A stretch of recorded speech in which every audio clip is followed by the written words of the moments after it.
নমস্কার বন্ধুরা, আজ আমি আপনাদের সাথে শেয়ার করব সম্পূর্ণ নিরামিষ একটা রেসিপি, সজনা ডাঁটা উচ্ছের ঝাল।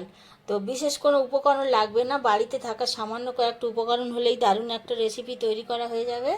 তো তার জন্য আমি ঝাল করার জন্য নিয়েছি পোস্ত একটু, সাদা কালো মিক্সড করা আছে সর্ষে একটু, আর কয়েকটা কাঁচা লঙ্কা। এই তিনটে আমি একসাথে বেটে নেব। আর যেটা করব, উচ্ছে আছে একটা, উচ্ছে এরকম সরু সরু করে কেটে রেখে দিয়েছি। আর সজনা ডাঁটা ছাল ছাড়িয়ে কেটে রাখা আছে। আর লাগবে একটা টমেটো কুচোনো, আর নুন হলুদ একটু, আর কালো জিরে ফোড়নের জন্য লাগবে একটু। তো প্রথমে যেটা করব, আমি এই নুন আর একটু হলুদ দিয়ে উচ্ছেটাকে মাখিয়ে রেখে দেব। আর সর্ষে পোস্ত আর কাঁচা লঙ্কাটা আগে আমি বেটে নেব।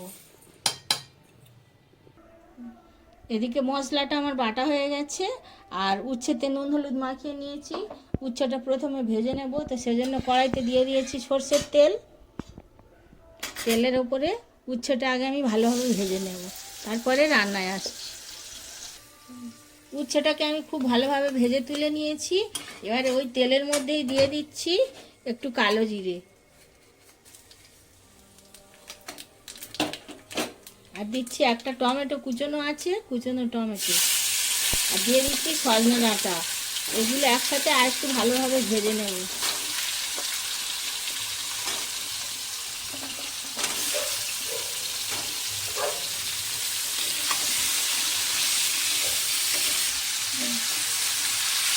সজনা ডাঁটাটাও ভাজা ভাজা হয়ে এসছে। এবারে দিয়ে দেবো পরিমাণ মতো জল,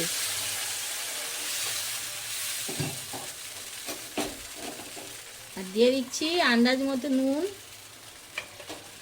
আর একটু হলুদ গুঁড়ো।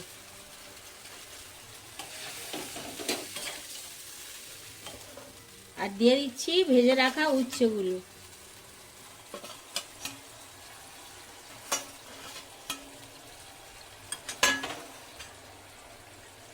বেটে রাখা মশলাটাও এর ওপর থেকে আমি দিয়ে দিলাম।